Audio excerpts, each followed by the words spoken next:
네, 안녕하세요. 안녕하세요. 여러분들 참 만나 뵙게 돼서 참 반갑습니다. 제가 방배동 교회가 언제 개척된지 자세히 몰라서 오늘 식사하면서 우리 성형제님한테 여쭤보니까 83년도에 이렇게 시작됐다고 이렇게 말씀이 들렸는데, 사실 여기 방배동 교회 개척하신 분들이 다 불광동 교회 출신들이에요. 사실 이제 그 당시 송영재 자매님이나 정형재님 그 당시 불광동에서 구도자로 계셨었거든요. 그러다가 이제 김종만님의 동대문교회 개척 나가시면서 따라가셨다가 아마 거기서 이쪽으로 나오신 걸로 이제 이렇게 알고 있는데, 참 이렇게 이 방배동에 참 주님께서 이런 몸된 교회를 세우시고 방배동 쪽에 이렇게 많은 또 성도님들을 구원해 주시고 또 이 모임을 통해서 복음이 선포되고 또 구원받은 성도님들이 모이셔서 하나님 앞에 예배드리는 그런 참 귀한 모임이 이곳에 있는 걸 생각할 때 주님 앞에 참 감사가 됐습니다. 특별히 우리 노상섭 형제님 제가 아주 오래전부터 잘 아시는 분이거든요. 제가 막 각구원 받고 그때 부터 이렇게 또 복음도 교제하시고 그런데 지금까지 이렇게 건강하게 또 이렇게 모임 안에서 이렇게 계신 걸 볼 때 참 감사가 됐습니다. 오늘 4시간 제가 말씀 부탁을 받았는데 한번 좀 주제를 좀 생각을 해봤습니다. 그래서 좀 어떤 영적 성장에 대해서 영적으로 성장하려면 우리가 어떻게 해야 될까 하는 것에 대해서 좀 초점을 맞춰보면서 말씀을 제가 준비를 좀 해봤습니다. 그래서 우리가 영적으로 좀 성장하기 위해서 첫 번째 하지 말아야 될 것 1시간을 좀 말씀드리고 싶고요. 그 다음에 나머지 3시간은 우리가 영적 성장을 위해서 우리가 해야 될 것에 대해서 이렇게 좀 말씀을 드리기를 원합니다. 오늘 첫 시간은 우리가 영적으로 성장하는 데 있어서 아주 방해가 되는 그런 것이 있는데 하지 말아야 될 것에 대해서 제가 먼저 말씀을 좀 드려보도록 하겠습니다. 우리 하나님 말씀 마태복음 7장입니다.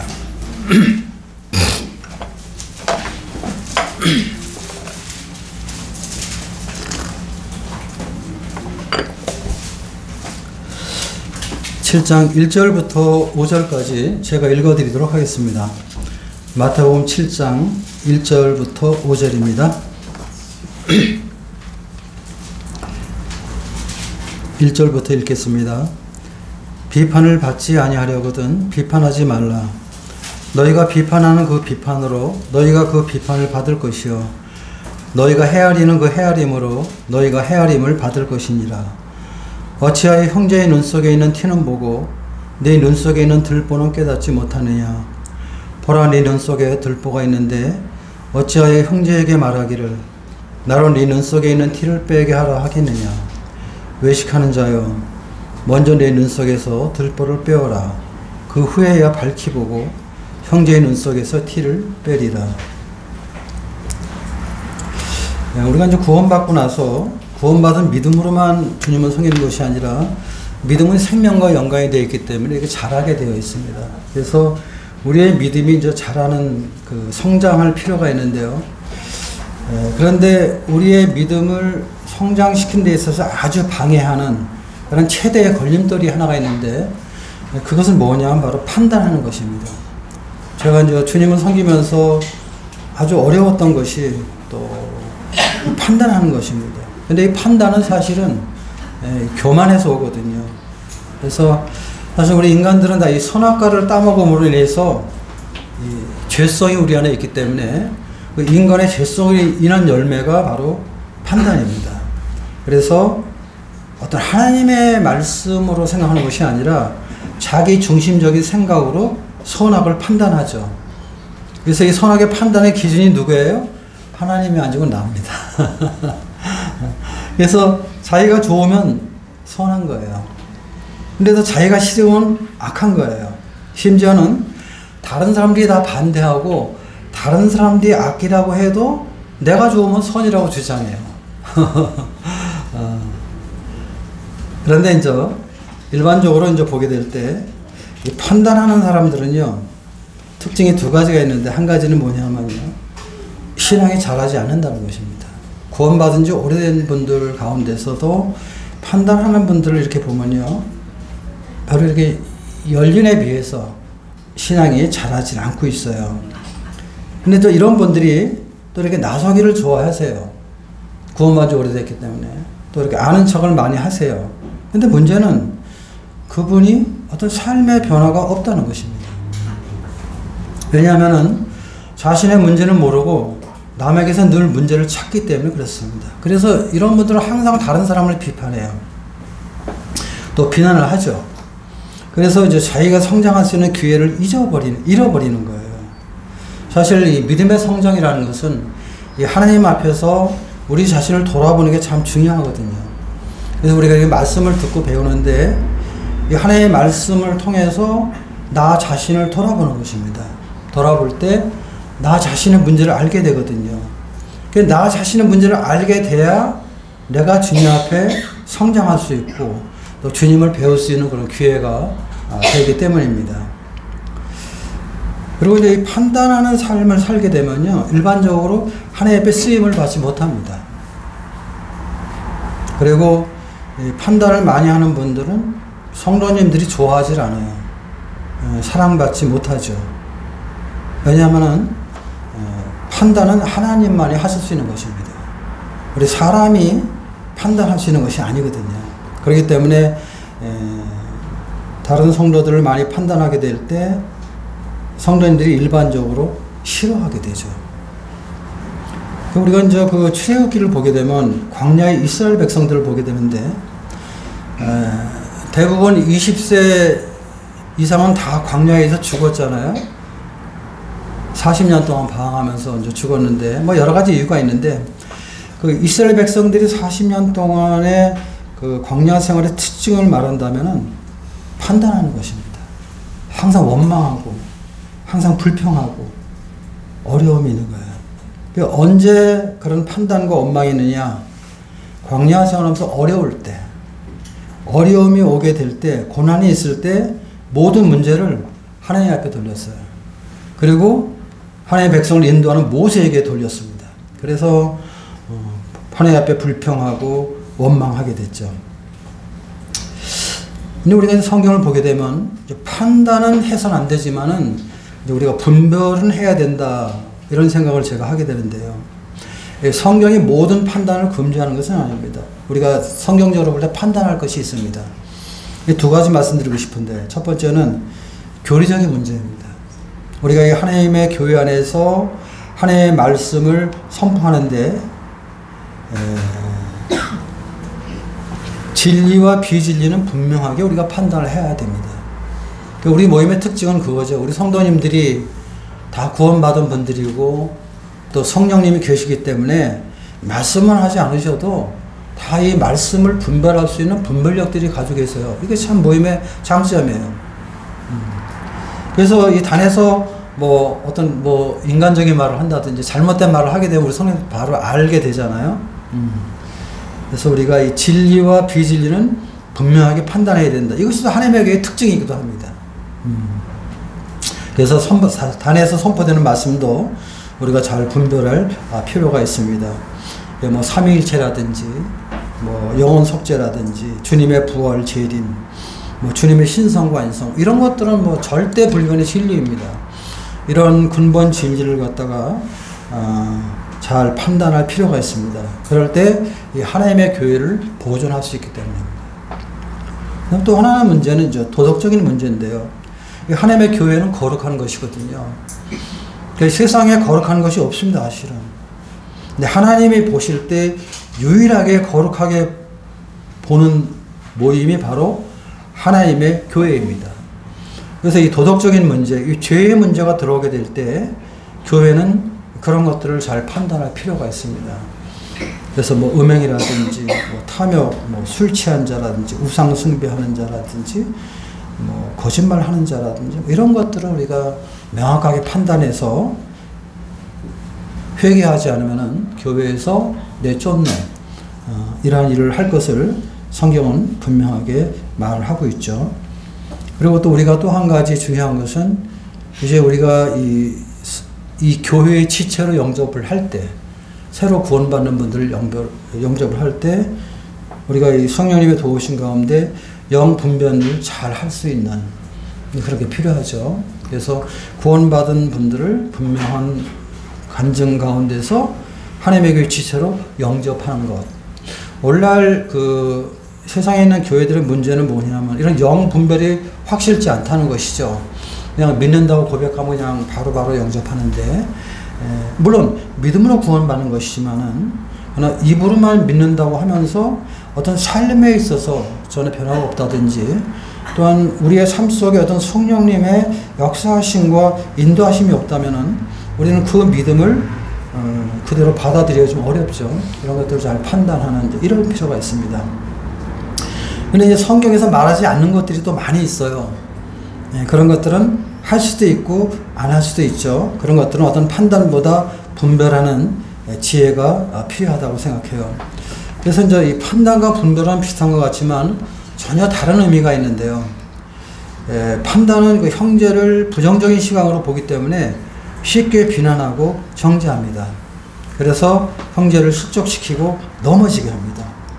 근데 이제 분별은 형제를 긍정적인 시각으로 보고 잘못을 볼 때 불쌍히 여기거든요. 불쌍히. 그리고 가능하면은 그 형제를 세워주고 일으켜주려고 해요. 또 이 판단하는 사람들은 이제 잘못을 자꾸 다른 사람에게 막 말을 해요. 퍼뜨린단 말이에요. 그리고 이제 교만한 자세로 이제 이렇게 권면한다고 그러면서 이렇게 뭐 권면이 아니라 거의 뭐 송사수적으로 정죄하는 이런 경우가 종종 있어요. 우리가 참 조심해야 될 부분이죠. 근데 이제 분별은 상대의 잘못을 알면서도 다른 사람에게 말하지 않고 또 그 사람의 회복을 위해서 겸손과 사랑으로 교제하고 기도해주는 이제 그러한 그 간증을 분별하는 사람들은 가지고 있습니다. 그래서 이 판단은 사람을 죽이는 결과를 가져오지만 분별은 사람을 살리는 결과를 가져온다는 것이죠. 그렇기 때문에 우리는 주님 안에서 주님을 섬기면서 가능하면 다른 그 성도님들을 판단하지 말고 분별하면서 주님을 섬겨야 된다. 이것이 이제 지혜로운 신앙인의 태도다 이렇게 제가 생각을 하고 있습니다. 그러면 이제 왜 사람은 이렇게 판단을 할까요? 왜 비판할까? 우리가 이제 본문 말씀을 통해서 두 가지 이유를 한번 생각을 해보겠습니다. 첫 번째는 7장 3절입니다. 어찌하여 형제의 눈 속에 있는 티는 보고 네 눈 속에 있는 들보는 깨닫지 못하느냐. 일반적으로 이제 판단을 하는 분들을 보게 되면요, 내 들보를 보지 못합니다. 내 들보를 보지 못하는데 대신 남의 티는 크게 봐요. 근데 이것이 문제거든요. 내 들보를 못 보고 남의 티만 크게 보기 때문에 어떻게 돼요? 그런 사람들은 일반적으로 내 잘못을 잘 몰라요. 모든 잘못이 다 다른 사람에게 있다고 생각합니다. 그리고 남의 잘못은 아주 커 보이고 내 잘못은 아주 작아 보이기 때문에 내 허물을 잘 모르는 것입니다. 이것이 큰 문제거든요.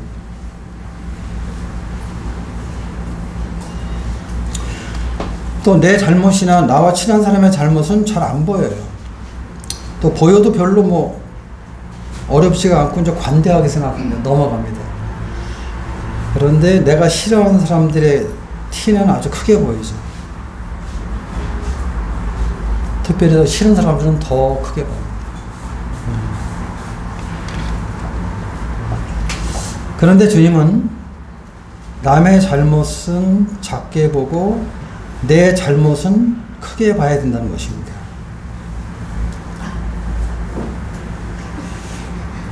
남의 잘못은 티처럼 보고 내 잘못은 들보처럼 봐야 된다는 것입니다. 그러면은 다른 사람을 비판할 마음이 없어진다는 것입니다. 이제 예수님 당시 이제 대표적인 비판자가 누구냐면 이제 바리새인들이었습니다. 바리새인들은 아주 판단을 잘하는 사람들인데요. 근데 이제 이 사람들은 자신의 들보는 모르고 남들의 허물만 찾아서 비판했거든요. 그래서 영적으로 굉장히 교만했어요.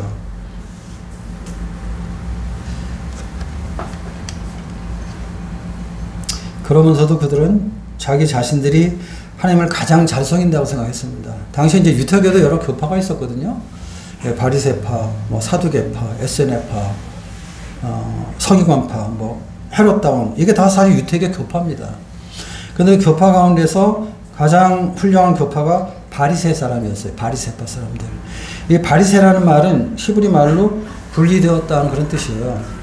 바리새인들은 우리는 하나님을 믿기 때문에 세상과 분리된 사람들이야, 이렇게 얘기를 했어요.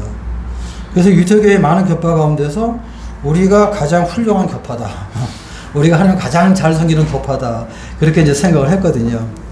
로마서에 보게 되면요, 이분들은 굉장히 자기들을 굉장히 높인 것을 보게 돼요. 한번 여기 손을 놓으시고 로마서 2장을 잠깐 보겠습니다.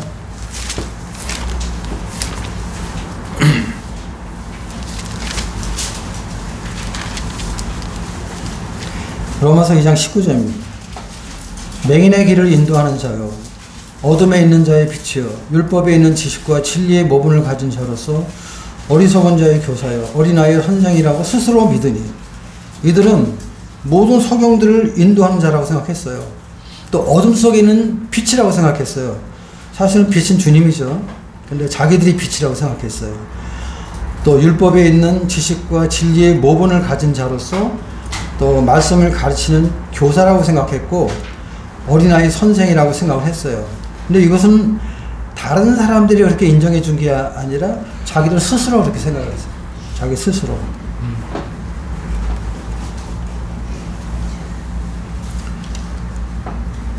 24절에 보면요. 근데 문제는 이 사람들이 그렇게 말씀을 잘 가르치는 선생이라고 생각했지만은, 자기들은 그렇게 가르친 대로 살질 않았어요. 그래서 24절에 사도 바울은 이렇게 말하고 있습니다. 기록된 바와 같이 하나님의 이름이 너희 때문에 이방인 중에서 모독을 받는도다. 바리새인은 하나님의 이름이 너희들 때문에, 이 바리새파 때문에 이방인들 가운데서 모독을 받는다고 한탄했거든요. 바리새인들은 항상 자기들이 최고였기 때문에 어떤 자신들의 들보를 몰랐습니다. 누가복음 18장에 보면요, 바리새인과 세리가 성전에 와서 기도하잖아요. 근데 바리새인이 그렇게 기도합니다. 하나님, 나는 토색도 하지 않고 불의도 하지 않고 간음도 하지 않습니다. 또 옆에 있는 이 세리와도 같이 않음을 감사합니다. 저는 소득의 11조를 하고 일주일에 2번 금식을 합니다. 이렇게 이제 하나님 앞에 감사 기도를 해요. 바리새인의 그 기도 내용을 보면은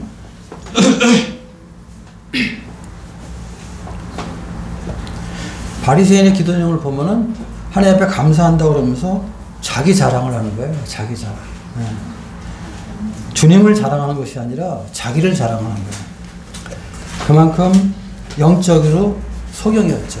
자기 자신을 몰랐던 것이에요. 그러니까 이제 들보이는 것을 모르니까 이제 자기 자랑을 했죠. 근데 옆에 있는 세리는 어떻게 했어요? 세리는 얼굴을 들지 못했어요. 성전에서. 그리고 자기 가슴을 치면서, 주님, 나는 죄인입니다. 근데 주님께서 누구를 의롭다고 하셨어요? 의롭다고 자칭, 의롭다고 이야기했던 바리새인을 의롭다고 하지 아니하고 자기가 죄인이라고 고백했던 세리를 주님께서 더 의롭다고 이렇게 말씀을 하셨죠.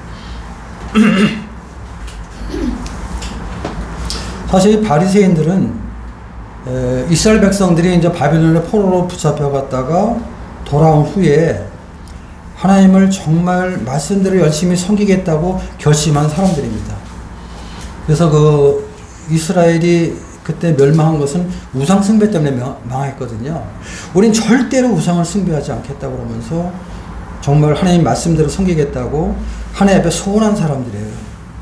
그래서 처음에는 이 바리새인들이 정말 말씀을 순종하면서 구별된 삶을 살았습니다. 그래서 많은 사람들로부터 존경을 받고 인정을 받았어요. 근데 이제 시간이 지나다 보니까 어떤 문제가 발생하냐면은 자기처럼 열심히 안 하는 사람을 조금씩 판단하기 시작했어요. 언제부터인가. 자기처럼 하지 않으면은 비판하는 거예요. 나중에는 이제 심하게 되니까 막 송사하고 정죄하게 됐거든요. 그렇게 되니까 어떻게 돼요? 바리새인들은 항상 의로운 사람이에요. 항상 의로운 거예요, 자기들은. 그런데 문제는 나중에는 외식하면서까지 판단하는 삶을 살게 된 거예요. 그리고 주님이 오실 때는요, 심지어는 주님도 비판했어요. 주님도. 그래서 우리가 이 복음서에 보게 되면은 바리새인과 주님이 항상 충돌하는 게 많이 나와요. 참 아이러니하죠. 하나님을 가장 잘 섬기는 교파가 바리새파 사람인데, 근데 하나님의 아들이 오셨는데 그 하나님의 사랑하는 아들과 하나님을 가장 잘 섬긴다는 바리새파 사람들이 항상 충돌하는 거예요. 항상 주님을 어렵게 하고 주님을 반대하고 주님을 핍박하고, 그래서 결국은 주님을 십자가에 못 박은 사람이 누구예요? 바리새인들이에요.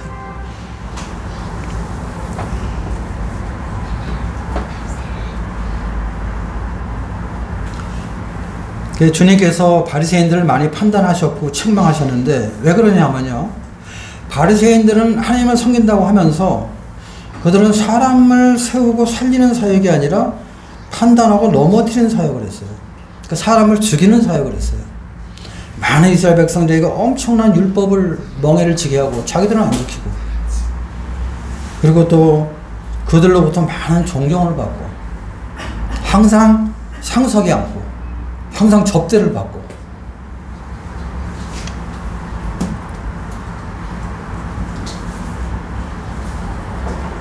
그래서 주님이 오셨을 때 주님이 가장 책망한 사람들이 바로 바리새인들이죠. 마태복음 23장에 보게 되면 주님이 누구를 비판하거나 저주하시는 분이 아니거든요. 그런데 서기관들과 바리새인들은 주님을 저주하세요. 참 이런 걸 보게 될 때 저희들도 이제 교훈을, 반면교사로 교훈을 받는 것입니다. 우리가 참 조심해야 된다. 판단하거나 비판하는 그러한 사람이 되어서는 안 된다. 그러니까 이 신앙이라는 것은, 믿음이라는 것은 사람을 살리는 것이지 죽이는 것이 아니거든요. 근데 이제 우리도 자꾸 진리 하다 보면 그 진리가 사람을 질리게 만들고, 또 진리로 사람을 세우는 것이 아니라 진리로 사람을 죽이는 이런 일을 우리가 할 수도 있어요. 그래서 항상 주님 앞에서 우리 자신을 잘 살피려면 안 되는 것이죠. 판단은 저는 면도칼 같다고 생각이 됩니다. 이 면도칼은 항상 양날이 있거든요. 양날이 있어요. 그래서 이 판단을 하면요, 다른 사람만 다치는 것이 아니라 자기도 다쳐요, 사실은. 그래서 이 선악과를 먹으면요, 우리는 날마다 비판하는 자가 되는 것이죠. 남을 찌르면서 나도 또 찔림을 당하는 거예요.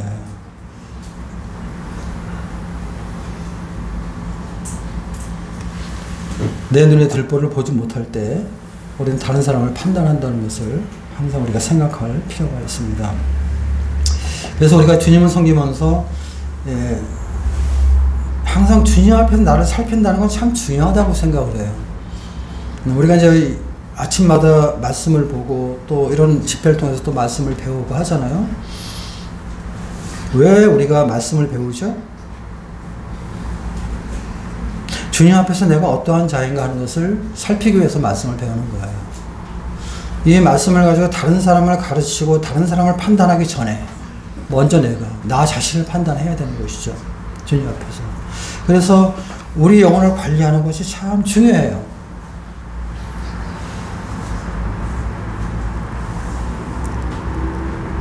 특히 우리의 믿음의 거룩이 무너지면 다 무너지거든요. 또 우리 양심이 무너지면요, 다 무너져요. 이 깨끗한 양심과 깨끗한 믿음은 아주 밀접한 관계예요. 동전의 앞뒤와 같아요. 양심이 무뎌지지 않도록, 양심이 화인맞지 않도록 조심하는, 그럴 때 우리의 깨끗한 믿음을 보존할 수 있기 때문입니다. 그래서 우리가 이 말씀 앞에서 내 영혼을 관리하는 것이 얼마나 중요한가. 왜냐하면요, 제가 주님 앞에 배우는 것은 그런 것입니다. 제가 어떤 사람인가 하는 걸 제가 잘 알잖아요. 내 모습을 주님 앞에 정확히 보면은 다른 사람을 이렇게 쉽게 판단할 수가 없어요. 그게 선한 양심이잖아요. 그게 깨끗한 믿음이잖아요. 근데 나 자신도 못하면서 다른 사람에게 할 것을 얘기하고, 또 나는 들보가 있으면서 남에 있는 티를 그걸 빼내려고, 그래서 이제 여기서 말하는 것은 외식하는 사람이잖아요. 위선자가 되는 거잖아요. 그래서 우리가 그런 부분들을 참 조심하지 않으면 안 되겠다. 이런 생각을 해보는 것입니다. 그리고 제가 이제 깨닫는 것은 저도 참 비판을 잘하는 사람인데 저도 젊을 때는 아주 면도칼 같은 사람이었어요. 근데 제가 이제 주님 앞에 배우는 것은 그런 것입니다. 비판한다고 달라지는 것이 없다는 얘기예요. 판단해가지고 달라지지 않아요. 변화되지 않아요. 오히려 판단하고 비판하면은 감정만 상하게 되거든요. 우리가 이제 이 부부 관계에서 그렇습니다. 아내가 자꾸 남편을 판단해 보세요. 그럼 어떻게 되겠어요? 남편이 변화됩니까? 아내가 판단한다고 그래서? 절대 변화 안 됩니다. 또 마찬가지로 남편이 또 아내를 계속 판단해 봐요. 아내가 변화됩니까? 절대 변화 안 되죠. 그런 시간이 길게 되면 어떻게 돼요? 다른 여자가 옆에 서 앉을 수가 있어요. 다른 남자가 들어올 수가 있어요. 이런 것들이 이제 세상에 나타나는 그런 현상들 아닙니까? 그래서 우리는 다른 사람을 비판하기보다는 가능한 한 세워주는, 또 내 생각과 내 기준이 다르다고 해서 쉽게 판단하는 이런 부분들을 참 조심할 필요가 있다 하는 생각을 이렇게 해보는 것입니다. 그 다음에 두 번째 이유는요, 판단하는 이유는요, 7장 4절입니다. 보라, 네 눈 속에 들보가 있는데 어찌하여 형제에게 말하기를 나로 네 눈 속에 있는 티를 빼게 하라 하겠느냐. 자기 속에 있는 들보는 안 건치면서 다른 사람 눈에 있는 티를 빼주겠다 이거거든요. 뭐예요? 남을 건쳐주려고 하는 거예요. 자기가 먼저 변화되고 자기가 먼저 건침을 받아야 되는데 그렇게 하지 않고 남을 고쳐주려고 하는 거예요. 왜 그래요? 자기 자신이 모르니까 그러는 거예요. 자기는 큰 들보가 있단 말이에요, 눈에. 근데 다른 사람에 있는 티를 건치려고 하는 거예요. 그래서 자기 일을 내세우고 또 상대에게 뭐 권면도 하고 책망도 하고 그렇게 되는데, 근데 이제 판단하는 사람들이 다른 사람을 건쳐주려고 열심히 하면 할수록 어떻게 돼요? 건쳐지는 것이 아니라 문제가 커지게 되죠. 그리고 상대를 더 어렵게 하죠. 왜냐하면요, 자신의 문제가 더 큰데 자기는 들보가 있으면서 작은 티를 고쳐주려고 하기 때문입니다. 그래서 7장 5절에 보니까 주님이 그런 말씀하시죠. 외식하는 자여, 먼저 네 눈 속에서 들보를 빼어라. 그 후에 밝히 보고 형제의 눈 속에서 티를 빼리라. 외식하는 자여, 먼저 네 눈 속에 들보를 빼내라는 것입니다. 너부터 바꿔줘야 된다는 것입니다. 너부터 변화되어야 된다는 것입니다. 그리고 나서 다른 사람을 건져주라는 것입니다. 그런데 큰 들보 있는 사람이 남의 작은 티를 흠을 잡는 것입니다. 내가 더 큰 문제가 있으면서도 남의 작은 문제를 비난하는 것입니다. 자신이 어렵다고 생각하면서 자기보다 더 어려운 사람을 정죄해요. 가끔 교회 안에서 그런 걸 보는데요. 가만 보면 육신적인 형제가 영적인 형제를 판단합니다. 또 어린 형제가 모임을 인도하는 장로 형제인들을 비난합니다. 이래서는 안 되는 것이죠. 일반적으로 판단하는 사람들은 남에게는 아주 엄한 잣대를 대요. 근데 자기에게는 자비로운 잣대를 사용합니다.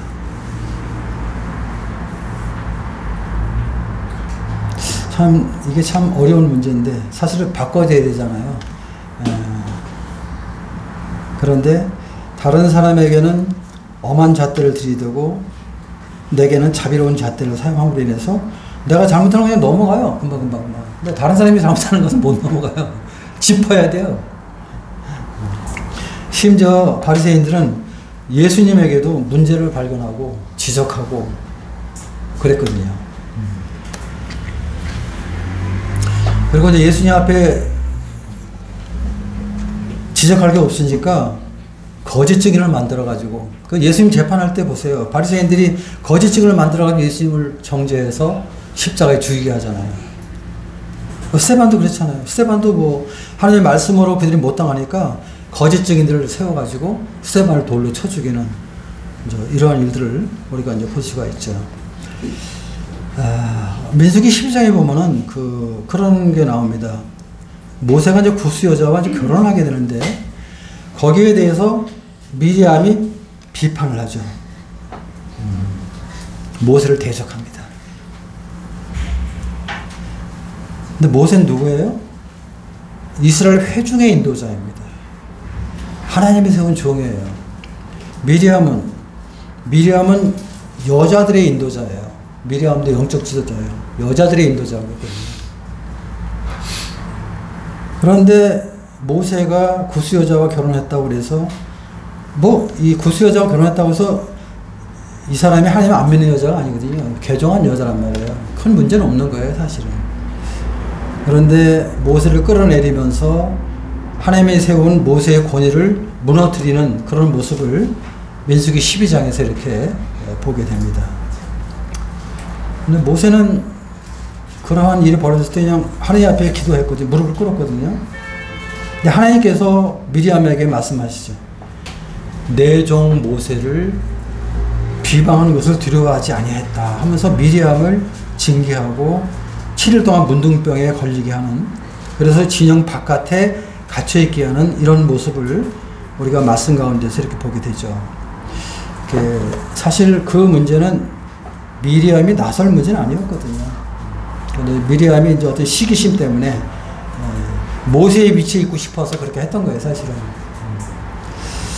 그래서 우리가 참 주님 앞에서 어떤 다른 사람의 문제를 보기 전에 내 자신의 문제를 바로 잡을 수 있는, 그러고 나서 다른 사람을 우리가 이제 도와줄 수 있다는 것입니다. 우리 한번 여기 손 놓으시고 야고보서 한번 잠깐 한번 보겠습니다. 야고보서 4장 보겠습니다.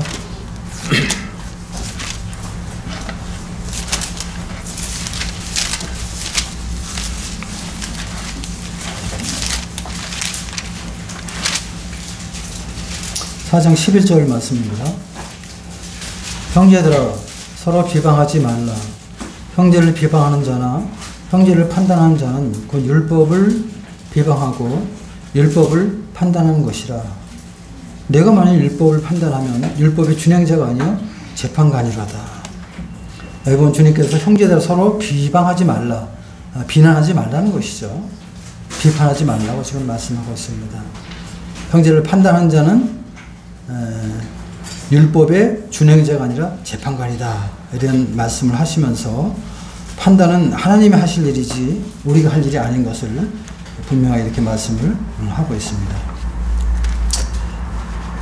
이제 주님께서 이렇게 말씀하시면서 결론적으로 말씀하는 것이 1절과 2절 말씀입니다. 비판을 받지 아니하려거든 비판하지 말라. 너희가 비판하는 그 비판으로 너희가 비판을 받을 것이요 너희가 헤아리는 그 헤아림으로 너희가 헤아림을 받을 것이니라. 주님께서 우리에게 말씀하시는 것은 비판하는 자는 반드시 비판을 받는다는 거예요. 그렇기 때문에 비판을 받지 아니하려거든 비판하지 말라는 것입니다. 사실 모임 안에 보면 이렇게 비판을 많이 받는 분들이 또 비판을 많이 하는 분들이 비판을 또 많이 받습니다. 사실 이 말씀이 맞아요. 갈라디아서 6장 7절 보면 그런 말씀이 있어요. 사람이 무엇으로 심든지 그대로 거두리라, 이런 말씀이 있는데 이건 뭐 영적이나 육적이나 이건 다 해당되는 것 같아요. 사람이 무엇으로 심든지 그대로 거둔다. 비판하는 사람은 비판을 심는 거예요. 그게 나중에 비판을 받게 돼 있어요. 사랑하는 사람은 사랑을 심는 거예요. 그럼 나중에 사랑을 받게 되거든요.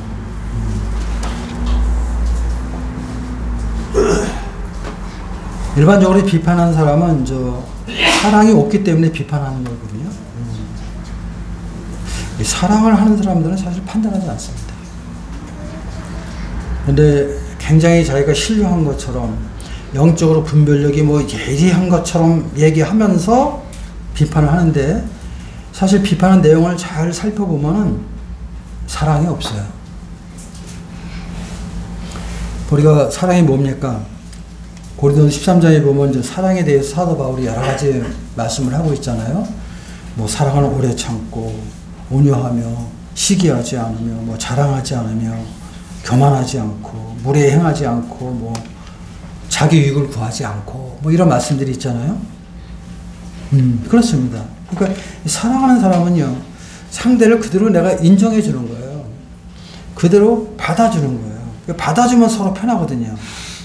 그러나 내 들보가 있으면서도 내 들보는 못 보면서 상대의 티를 건져주려고 행동하게 되면은 어떻게 돼요?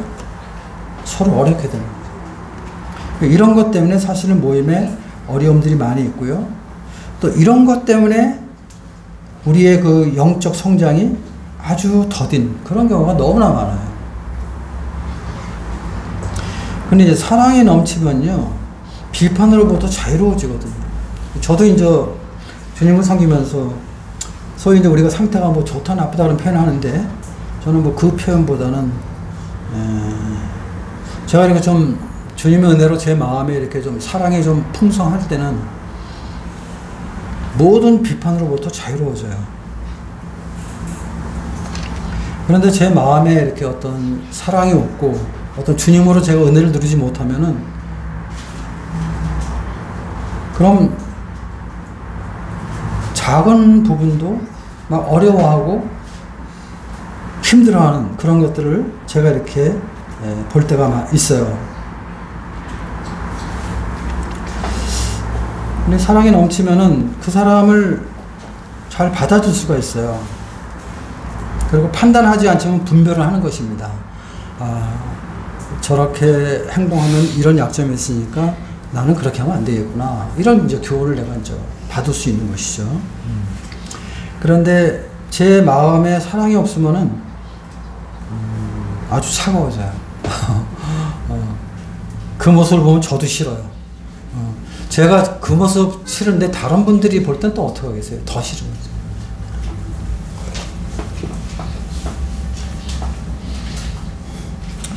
제가 참 주님 앞에 감사한 것은, 주님을 믿고 나서 좀 시간이 좀 많이 지나면서 좀 비판하는 것이 많이 좀 이렇게 사라진 것은 주님 앞에 참 감사하는 마음이 있습니다. 젊을 때 제가 많이 비판을 잘했던 사람이거든요. 또 제가 주님 믿기 전에 아주 판단을 잘했던 사람이거든요. 근데 이제 주님 안에 들어오니까 또 말씀을 보니까 이제 그러한 것들이 합당치 못한 것을 주님이 자주 지적하시고 말씀해 주시니까 이제 그런 것들을 좀 버릴 수 있는 이제 그러한 그 은혜를 받을 수가 있어서 주님 앞에 참 감사가 됐습니다. 창세기 2장 17절에 보면은 주님께서 그런 말씀하잖아요. 선악을 알게 하는 나무 열매를 먹지 말라. 왜 먹지 말라고 그러셨어요? 먹는 날에는 정령 죽으리라. 반드시 죽는다고 그랬어요. 그 이제 에덴 동산에 많은 열매들이 있었는데 주님이 한 가지만 금하신 거잖아요. 선악을 알게 하는 나무 열매 먹지 말라는 거예요. 왜? 먹으면 죽는다. 근데 결국은 이제 하와가 그것을 따먹음으로 인해서 이제 문제가 일어나게 됐죠. 하나님께서 이 선악을 판단하는 것을 사실은 금지하신 거예요. 왜? 판단하면요, 나도 죽고 상대도 죽어요. 그래서 우리는 가능한 주님의 은혜 가운데서 판단하지 않도록 조심할 필요가 있어요. 그리고 대신 우리는 분별할 줄 알아야 돼요. 분별은 뭐예요? 저렇게 하면 안 되겠구나. 내가 교훈을 받는 거예요. 이게 정말 지혜로운 거예요. 자, 우리가 이제 모임에 이제 과거 일을 보면은 아주 이제 작은 거 가지고 우리가 많이 다툰 일들이 많이 있어요. 예를 든다면 뭐 우리가 만찬 예배 때 앞에 이렇게 떡을 놓잖아요. 떡을 넣는데 처음에는 우리는 전부 다 그 밀가루를 반죽해서 구워서 했습니다. 무교병을 썼죠, 무교병을. 근데 이제 외국하고 교류를 하다 보니까 미국이나 유럽이나 싱가포르 이런 데 모이면은 식빵을 쓴단 말이에요. 만찬 때.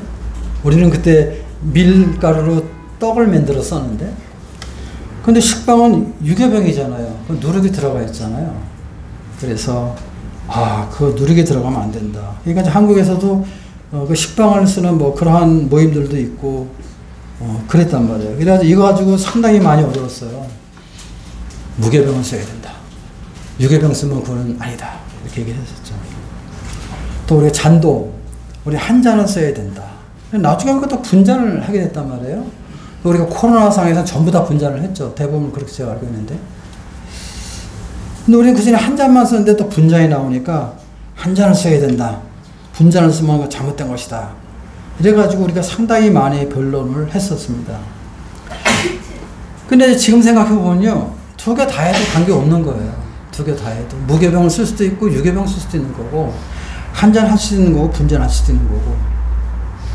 또 제가 이제 불광동 교회, 불광동 예배당에 있을 때 이제 군에서 군에서 구원받고 나온 형제들이 있는데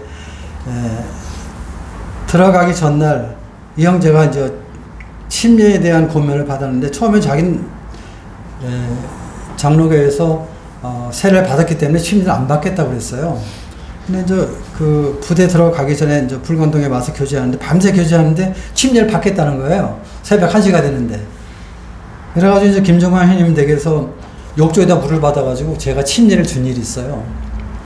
근데 또 이게 문제가 됐어요. 침례를 갖다가 저 강이나 바다에 가서 줘야지. 왜 저기 욕조에다 물 받아가지고 주냐. 이것은 비성경적이다. 이래가지고 문제가 됐거든요. 그때는 아주 보통 문제가 아니었어요. 진리로 이걸 얘기를 했기 때문에. 근데 지금 생각하면요. 이건 뭐 진리가 아니죠. 그냥 둘 다 할 수 있는 거예요. 근데 이제 이런 거 가지고 우리가 아주 심하게 다퉜거든요. 근데 성경에 보게 되면 말씀에 분명하게 명시되어 있는 것은 말씀대로 해야 돼요. 그것은 우리가 뭐 토를 달 이유가 없어요.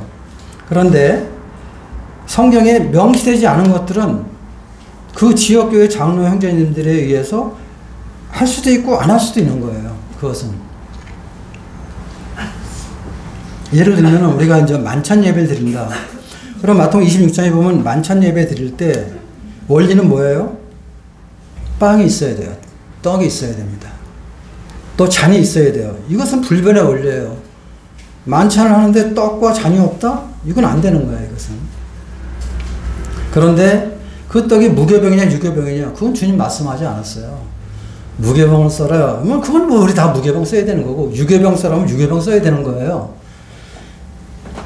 그러면 이 빵이 무교병이냐 유교병이냐 그럼 뭐 그 지역교회 장로 형제님들이 우리는 무교병으로 분별한다. 혹은 유교병으로 분별하면 쓸 수 있는 건데 근데 이제 무교병을 쓰는 분들은 유교병 쓰는 사람을 잘못했다고 그랬고 또 유교병 쓰는 분들은 무교병 쓰는 사람들을 보고 또 무식하다고 그랬고 뭐 이렇단 말이에요. 그게 이제 이게 서로 판단하는 거잖아요.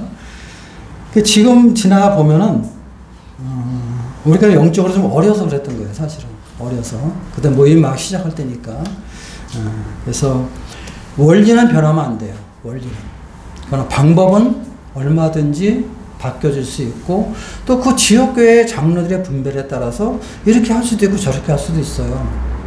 근데 이제 우리와 똑같지 않다고 그래서 너네하고 교제할 수 없다.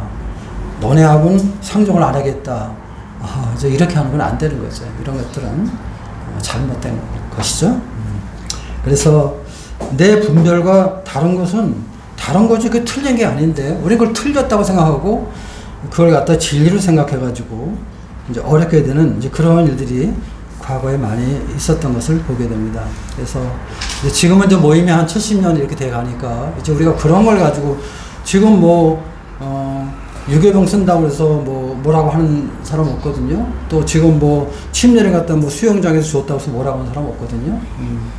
그래서 사실 우리가 알고 있는 그 지식이라는 것은 얼마든지 바뀔 수 있어요. 그래서 내가 알고 있는 지식, 내가 행하고 있는 이 모습과 똑같아야만 교제하고 다르면 그건 틀린 것이고 비진리다.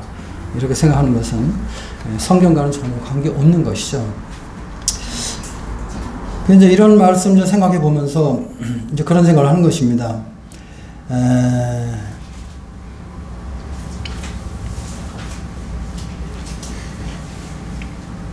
우리가 교회를 판단한다든지 성도를 판단해서는 안 된다는 것입니다. 그리고 교회를 사랑하면은 교회를 판단하지 않습니다. 또 주님을 사랑하면은 성도를 판단하지 않습니다.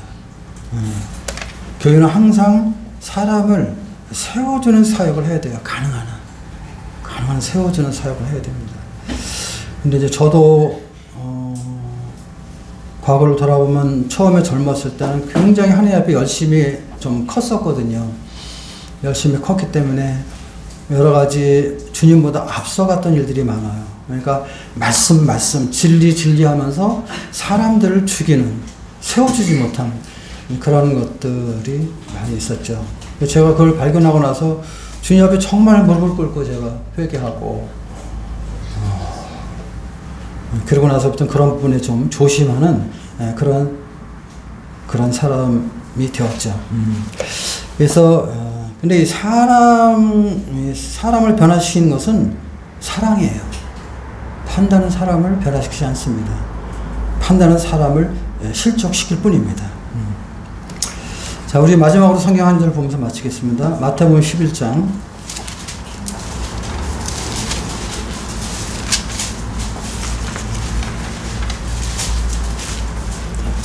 29절 30절 한번 같이 한번 읽어보겠습니다. 마태복음 11장 29절 30절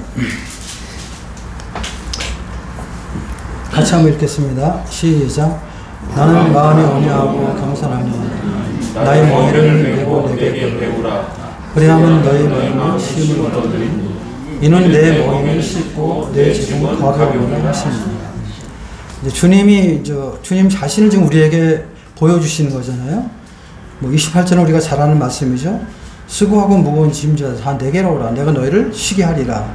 참 이 말씀에 근거해서 우리가 참 모든 죄짐 안에서 정말 평안함을 누릴 수 있는 사람이 됐죠. 참 너무 감사하죠. 주님 앞에서. 그리고 나서 이제 그렇게 구원받은 그런 사람들에게 주님의 본질을 우리에게 계시해 주시는 것입니다. 자, 주에서 구원받은 너희들에게 내가 말하는데 나는 마음이 온유하고 겸손한 사람이야. 그렇기 때문에 너희들은 내 멍에를 메고 내게 배워야 돼. 그럴 때 너희 마음이 쉼을 얻을 것이다. 그렇지만 내 멍에는 쉽고 내 짐은 가볍다. 이런 말씀을 주님께서 우리에게 좀 하고 계시는 것이거든요. 그래서 우리가 참 이 말씀 안에서 이 말씀은 주님을 우리에게 계시해 주는 유일한 것이거든요. 하나님은 우리가 볼 수 없잖아요. 영이시기 때문에.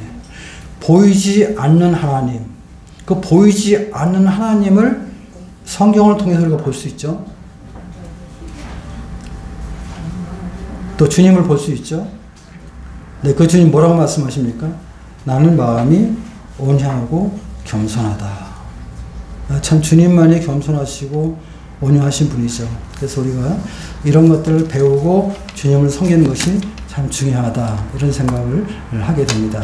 그러면서 판단에서 우리가 구원을 받으려면 판단에서 우리가 극복하고 승리하기 위해서는 주님의 겸손과 온유를 계속 배워가면서 나 자신을 돌아보는 이런 시간들을 꾸준히 가질 필요가 있다. 이렇게 말씀을 드리고 싶습니다. 마치겠습니다.